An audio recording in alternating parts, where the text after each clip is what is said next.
મહાપ્રભુ શ્રી સહજાનંદ સુખરૂપ ભક્તિ ધર્મ સુત શ્રી હરિ સમરું સદાયનુપ. બોલો સ્વામિનારાયણ ભગવાનની જય. સદગુરુ પૂજ્ય પુરાણી સ્વામી પ્રેમ પ્રકાશદાસજી સ્વામી સ્વામીની પુણ્યતિથિ નિમિત્તે ગઈકાલે સ્વામીના જે સ્વપ્નની ડાયરી એ આપણે વાંચતા હતા. એને સ્વપ્નમાં મહારાજ આવે ને સ્વામી મહારાજના ચરિત્રોનું દર્શનનું ચિંતન પણ એવું કરતા. ભક્ત ચિંતામણી ગ્રંથમાં સ્વામી કથા વાર્તા કરતા હોય તો એમાં ભક્ત ચિંતામણીની કડીઓ આવે. એમાં પણ 76મું પ્રકરણ પુરુષોત્તમપણાનું નિરૂપણ એમાં થયું છે. ને સ્વામી એ પંક્તિઓ બોલતા કદાચ આપણે સાંભળી હશે બધાએ. હવે ગુર્જર ધર્મા સંત ફરતા કરતા હરિની વાર્તા પંચવ્રતે પુરાશુરા પ્રભુને સંભારતા. પછી સ્વામી થોડુંક વર્ણન કરે હો આ કડી બોલી કે મહારાજના એ પરમહંસો ભગવા વસ્ત્રો ધારણ કર્યા હોય, જાણે આમ પરમહંસોની મંડળી હેલી જતી હોય. પરમહંસો હંસો ને ભગવાનના એ ગુણ ગાતા અને જીવોને ભગવાનની ઓળખાણ કરાવતા. એમાં એ સંતોને એમ થયું કે મહારાજના ક્યારે દર્શન થશે. ઘણા દિવસ થયા. એમ શોચ કરીને સંત સૂતા તેને સ્વપ્નમાં આવ્યા હરિ. એક કહે મહારાજને મેં ગુંજાહાર પહેરાવ્યા. સવારે ઉઠીને વાતું કરે છો બધા કે આજે તો મને આવું સ્વપ્ન આવ્યું કે મેં ગુંજાહાર મહારાજને પહેરાવ્યા. એક કહે જાણું ચંદન ઘસી ચરચું મારા હાથ શું. એક કહે જાણું અલબેલાને ભેટીઓ ભરી બાથ શું. સવારમાં ઉઠીને આવી વાતો કરે. એક કહે મેં સખા દીઠા સંગે સુંદર શ્યામને એમ સંતે સ્વપ્ન માહી દીઠા પૂરણ કામને. મહારાજને એવા સંભાળતા હોય અને સંભાળીને સુવે ને સ્વપ્નમાં મહારાજ આવે. પાછા સવારે પ્રત્યક્ષ મહારાજ આવ્યો. જેવા દીઠાતા સ્વપ્ન માહી તેવાના તેવા પધારિયા. દર્શન દઈ દાસને નવલા તેને અવધારિયા. એ સ્વામી આ કડિયું બોલતા જાય ને વચ્ચે વચ્ચે આમ વર્ણન કરતા જાય. એવું ચિંતન તો એમને જેવું જાગ્રતમાં ચિંતન એવું સ્વપ્નમાં આવે. કંઈ આશ્ચર્ય નથી સ્વામી માટે. એમનું જીવન જ એવું હતું. એમને ચિંતન જ મહારાજનું હતું એટલે સ્વપ્ન પણ મહારાજના આવે. સ્વામી લખે છે 14/5/76. આજે રાત્રે થોડું ઝોલું આવ્યું. તેમાં બ્રહ્મચારીના વેશે ભગવાન આવ્યા. સાધુ આશ્રમના સભા મંડપમાં બિરાજ્યા. ક્યાં બિરાજ્યા? આવડો આ સભા મંડપ ત્યાં કે સાધુ આશ્રમના સભા મંડપમાં બિરાજ્યા. મેં બધા સંતોને કહ્યું કે આ ભગવાન છે, પણ કોઈ માનવા તૈયાર થયા નહીં. અને કહેવા લાગ્યા કે આવા શ્યામ અને રૂપ વિનાના ભગવાન હોય નહીં. મહારાજ આમ બ્રહ્મચારીના વેશે આવેલા, આમ તેજોમય નહોતા આવ્યા. આમ ભગવાન હોય નહીં. પછી કોઈએ વાતને કબૂલ રાખી નહીં. પછી મેં તો ભગવાનના ચરણમાં માથું મેલીને માગી લીધું. હું માગ્યું છે? આપણે શું માગી? મહારાજ થોડુંક આમ એનું સેટ થઈ જાય ને એવું કરી દો ને, પછી હું તમારું જ ભજન કરે. પણ સ્વામી કે મેં તો ભગવાનના ચરણમાં માથું મેલીને માગી લીધું કે ઇન્દ્રિયો અંતઃકરણના ભાવ થકી મુક્ત કરજો, અને આપ તો અતિ દયાળુ છો. તુરત જ અદ્રશ્ય થઈ ગયા. નિદ્રા ઉડી અને પાસળામાં અને હાથમાં દુખાવો ચાલુ થઈ ગયો. સ્વામીનું શરીર બહુ કોમળ હતું. માયગું કેવું? અને સ્વપ્નમાં આવી જ ઝંખનાઓ છે. જો ઇન્દ્રિયો અંતઃકરણના ભાવ થકી મુક્ત કરજો. એ ભાવ જાય તો તમારું અખંડ ચિંતન થાય. ને વિક્ષેપ લાગતો હશે મહારાજને આમ સેવામાં, ભક્તિમાં, ધ્યાનમાં, એટલે માગ્યું. કઈ આડું આવતું એ જ માગીને આપણે. કેવું માગે છે. અને મહારાજે વચનામૃતમાં આવું જ માગવાનું કંઈ કીધું છે. ઇન્દ્રિયો અંતઃકરણ થકી રક્ષા કરજો. અને દરરોજ સ્વામી માગતા પણ એવું હશે, એટલે સ્વપ્નમાં પણ એવું જ મગાણું. મહારાજે અંત્યના છેલ્લા વચનામૃતમાં શું માગવું, મોટા મોટાએ પણ આવું જ માગ્યું છે, અને આપણે પણ આવું જ માગવું. અંત્યના છેલ્લા વચનામૃતમાં મહારાજે છેલ્લે ભલામણ કરી છે કે આત્મા અને પરમાત્માનો વેગ લગાડવો.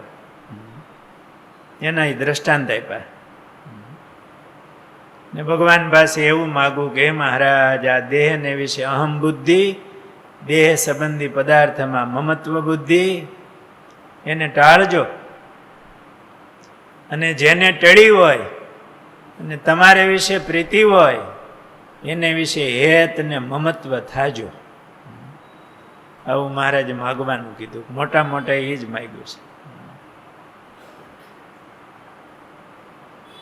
તો આવી રીતે આ સાધુ આશ્રમના મંડપમાં સ્વામીને સ્વપ્નમાં મહારાજના દર્શન થયા અને માગ્યું. તારીખ 29/10/76 રાજકોટ. આજે રાતના 12 વાગે સ્વપ્નમાં મંદિરના પોષમાં 10-12 સંતો અને વ્યવસ્થાપકો બેઠા હતા. મંદિરનું પોષ કયું? આ છાત્રાલય છે ને, એ પ્રાર્થના મંદિરના આગળનો ભાગ, એ પગથિયા ને પેલું નમણું હોય અને પોષ કહેવાય. અને ત્યાં સ્વામી બેઠા હોય, વ્યવસ્થાપકો બેઠા હોય, અને મહારાજની વાતો કરતા હોય. એમાં સ્વપ્નમાં પણ એવું આવ્યું.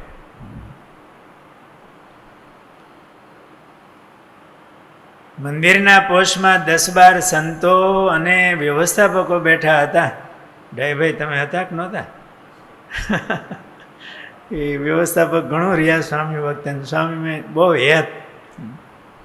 સ્વામીએ સ્પેશિયલ આ 14મો રૂમ છે ને સ્વામીને રહેવાનો, એમાં ત્યારે જે છાત્રાલય સંભાળતા હોય એમને કહી અને સ્વામીએ પોતાની સામે રૂમમાં રાખ્યા. ને દરરોજ સ્વામી નાવા જાય ને તો કે 1 વરસ ગરમ પાણીની ડોલ કરી આવી દઉં. અને સ્વામી નાતા, કારણ કે ત્યાં બાથરૂમ નહોતું, નીચેથી ડોલ ભરી આવવાની હોય. અને સેવા કરતા એટલે સ્વામી રાજી હોય. અને સંસ્થાની એવી સેવા થતી એટલે વ્યવસ્થાપકો અને સંતો ત્યાં પોર્સમાં બેઠા હતા એવું સ્વપ્નમાં આવ્યું. અને સેન્ટર રૂમનું બારણું બંધ હતું, એટલે પ્રાર્થના મંદિરનું. આ વખતે આથમણી બાજુથી તેજનો ગોળો આવ્યો. કઈ આથમણી બાજુ? આ બાજુથી જ આવે ને સીધું. અને તે મંદિરમાં ગયો. બારણું બંધ હતું તોય વયો ગયો. એ તો દિવ્ય હોય ને તેજનો ગોળો. એકબીજા દ્રશ્ય જોઈને કહેવા લાગ્યા કે જુઓ, તેજનો સમુદાય જાય છે. ત્યાં તો નિદ્રા ઉડી ગઈ. તો સ્વપ્ન હતું, પણ સ્વપ્નમાં પણ કેવું આમ દિવ્યતા જ.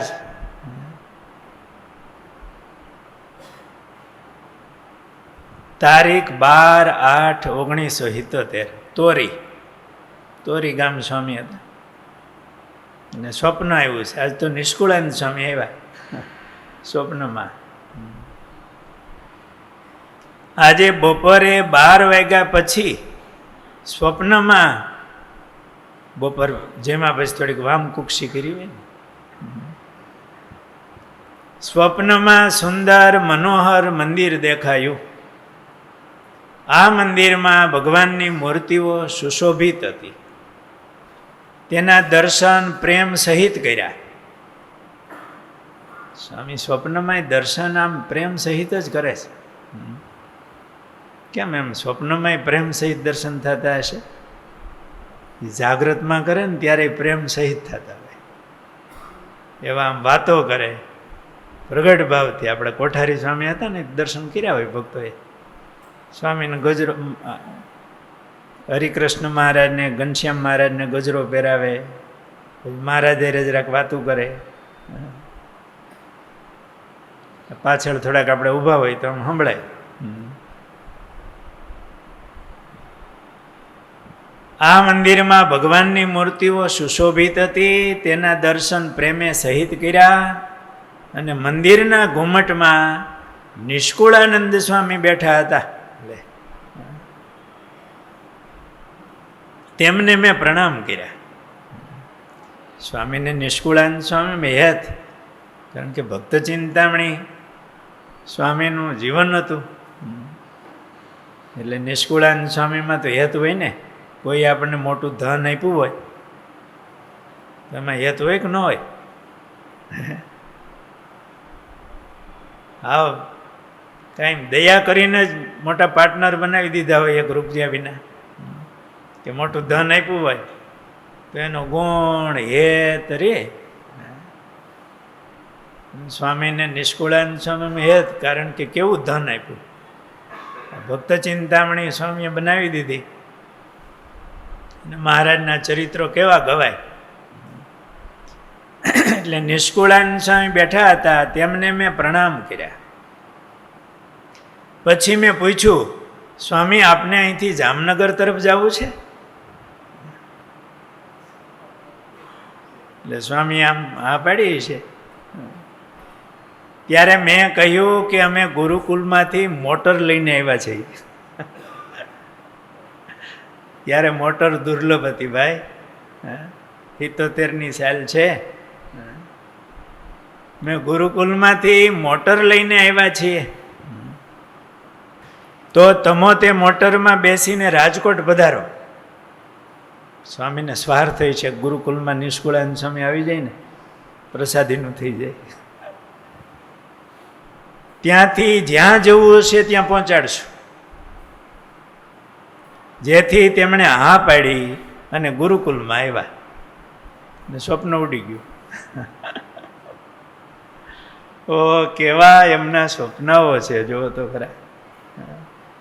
અહીંના સાધનોય સાધન અહીંના, અને હેત ક્યાં? મહારાજમાં, આ મોટા મોટા સંતોમાં આગળ એક વયું ગયું કે આજે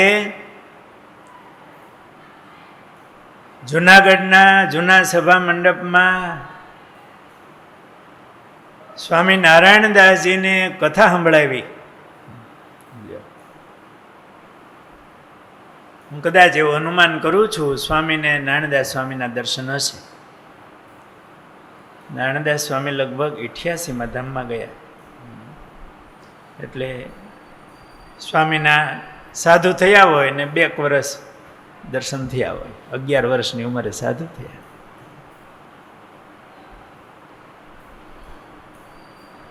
નિષ્કુળાનંદ સ્વામી મોટરમાં બેહર્યા. આપણા નારાયણ ભગત હતા ને, એ ક્યારેક આમ માનસી પૂજા કરે, એમાં 3 વાગ્યાની, ક્યારેક ક્યારેક પછી મહારાજને ગાડીમાં બેહારે, પોતે ડ્રાઇવિંગ કરે, અને મહારાજને આગલી સીટમાં બેહાર્યા હોય ને પોતે ડ્રાઇવિંગ કરતા હોય. એવું નારાયણ ભગત વાત કરતા, કારણ પોતે ડ્રાઈવર હતા નારાયણ ભગત, સ્વામીની ગાડી ચલાવતા. એટલે મહારાજને પણ ક્યારેક ગાડીમાં બેહારે.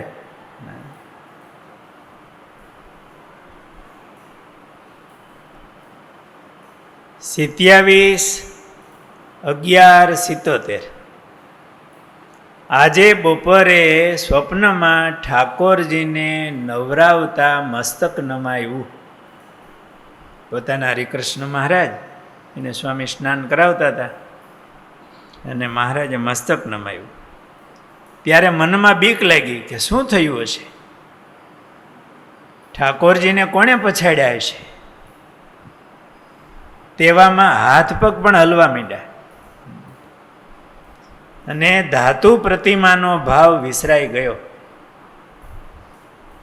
હું પૂજું છું તે પ્રત્યક્ષ પુરુષોત્તમ નારાયણ જ છે તેવી ભાવના મારા અંતરમાં કાયમ થઈ.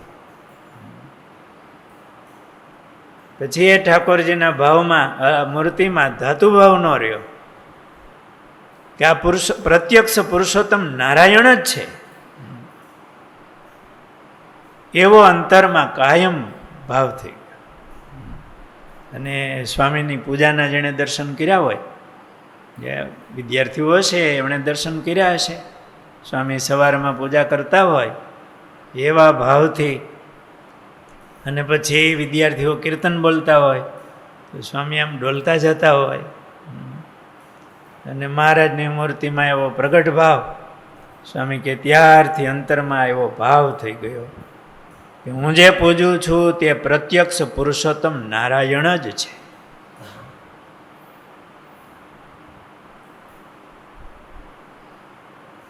(25/3/78) સ્વામી બાલમુકુદાસજી તરવડાનું મંદિર કરાવતા હતા. જાળીમાં ચોડવા મોટા આકડિયા કરાવવા માટે કાળાભાઈ લુહારને લોઢાના સળિયા આપ્યા. બાલમુકુદાસ સ્વામીનું જે મંદિર અત્યારે નવું થાય છે, એની જાળી હોય ને એમાં આકડિયાવાળી એમ જાળી છે, હજી જાળી, એટલે જાળી કરાવવી હતી.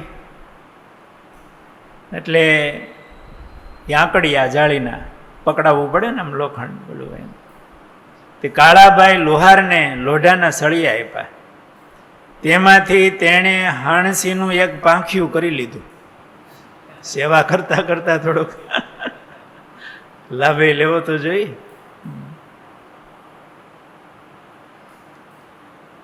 આકડિયા બની ગયા એટલે મંદિરમાં આપવા આવ્યા.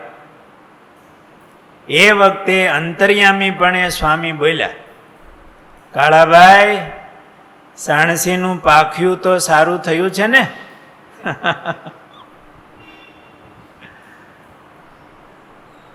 કાળાભાઈના દીકરાના દીકરા ભગવાન અને કાનજી અત્યારે અમરેલીમાં રહે છે. સ્વામીને આ સંતોમાં કેવું યાદ હશે, બાલમુકુદાસ સ્વામી મોટા સાધુમાં, એણે આ પ્રસંગ સાંભળો કોઈની પાસેથી એટલે તુરંત પોતાની ડાયરીમાં લખી લીધો છે. એક વખત બાલમુકુદાસ સ્વામી તરવડા મંદિરમાં બપોરે બેઠા હતા. ત્યાંના પટેલ જાગા બાપા એ આવ્યા.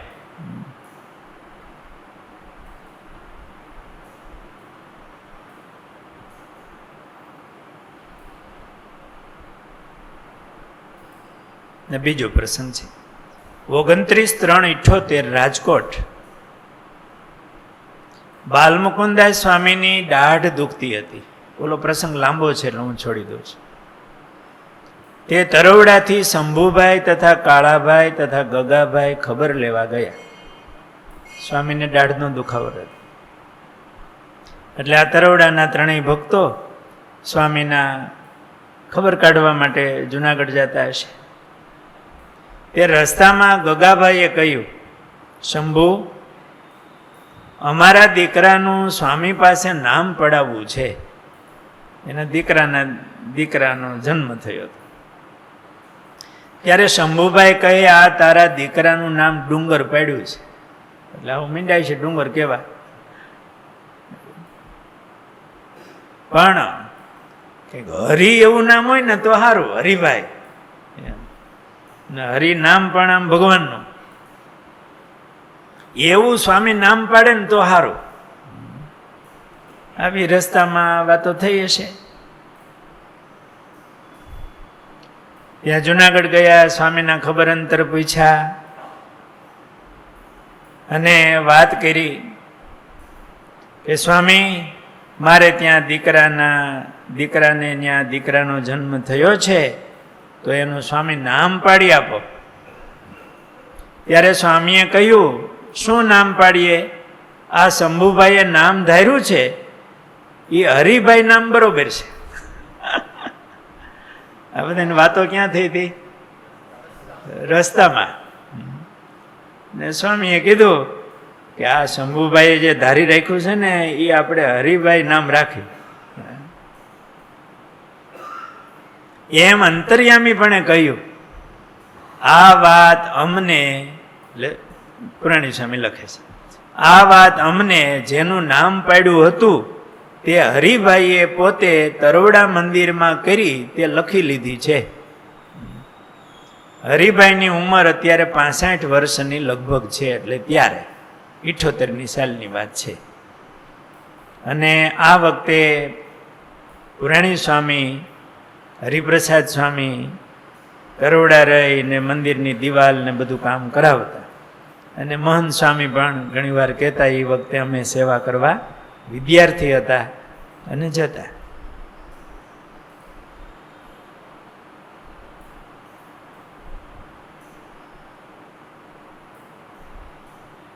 બહુ સરસ એક પ્રસંગ આવ્યો છે 3/4/78.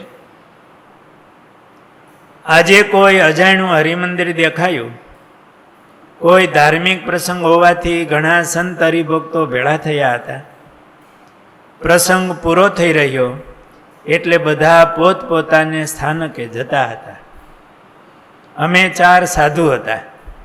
અમે પણ એક ઘોડાગાડીમાં બેસીને એ સ્ટેશને જતા હતા. આ બધું સ્વપ્નમાં. પણ સાથે ધાર્મિક પુસ્તકો હતા, તે લેવા માટે હું રોકાયો અને સાથે રહેલ સંતને મારી પેટી લેવા કહ્યું. સ્વામી એક ડબ્બાની પેટી રાખતા અને એમાં ઠાકોરજી પણ એમાં પધરાવેલા હોય.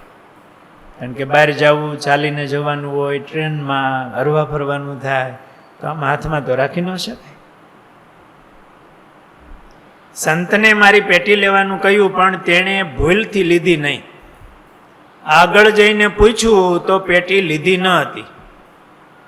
અમે પાછા વળ્યા, જોયું તો પેટી હતી નહીં. બધું સ્વપ્નમાં. અને ખૂબ દુઃખ થયું. પેટીમાં હું ઘણા સમયથી પૂજા કરું છું તે હરિકૃષ્ણ મહારાજ હતા. તે ગયા એટલે અહીં ખૂબ જ રુદન કર્યું. આસપાસ બધા માણસોને પૂછ્યું પણ કાંઈ જવાબ મળ્યો નહીં. એટલે અન્ન જળ છોડી મેં ઉપવાસ કર્યા. કારણ કે ઠાકોરજી ખોવાઈ જાય એટલે અંજળ લેવાય નહીં, એટલે મહારાજની આત્મનિવેદી ભાવે સેવા કરતા હોય. આમ ખૂબ દુઃખ થયું. ત્યારે નિદ્રા ઉડી ગઈ અને ઘડિયાળમાં જોયું તો 2:30 વાગ્યા હતા. એમને ઠાકોરજીમાં કેવું હેત છે, આપણે ક્યારે ખાવું ન ભાવે. ઘરમાં બહુ મોટી ચોરી થઈ ગઈ હોય, અથવા શેર બજારમાં ઝાઝુ રોક્યું હોય ને વયું ગયું હોય,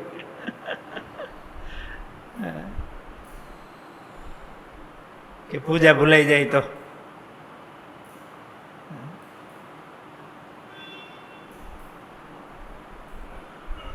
ઘણા પ્રસંગો છે.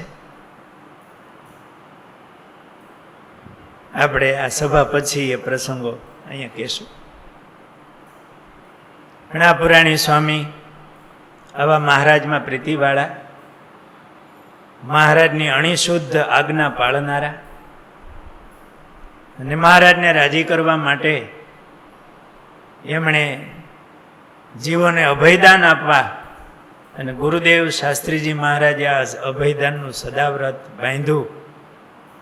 એમાં પોતે દાસ ભાવથી ગુરુદેવ શાસ્ત્રીજી મહારાજમાં ગુરુ નિષ્ઠા રાખી એની અનુવૃત્તિમાં રહી સ્વામીની સાધુતા અને જીવોને ભગવાન ઓળખાવાનું એમનું તાન, આ કાર્ય એ જોઈ મહારાજ અને ગુરુદેવ શાસ્ત્રીજી મહારાજને રાજી કરવા માટે પુરાણી સ્વામીએ એમનું જીવન આ સેવામાં વહાવ્યું. અને મહારાજનું એવું ભજનનું પણ ભેગું ભેગું અનુસંધાન, મહારાજમાં એવી પ્રીતિ,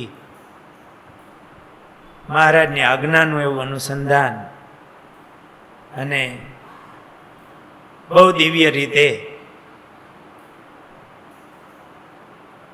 69 વર્ષની ઉંમરે, આમ તો નાની કહેવાય, કે થોડુંક વધારે રહ્યા હોત તો આપણને વધારે લાભ મળત અને ઘણા જીવોને એમના વિશેષ દર્શન થાત, યોગમાં આવત.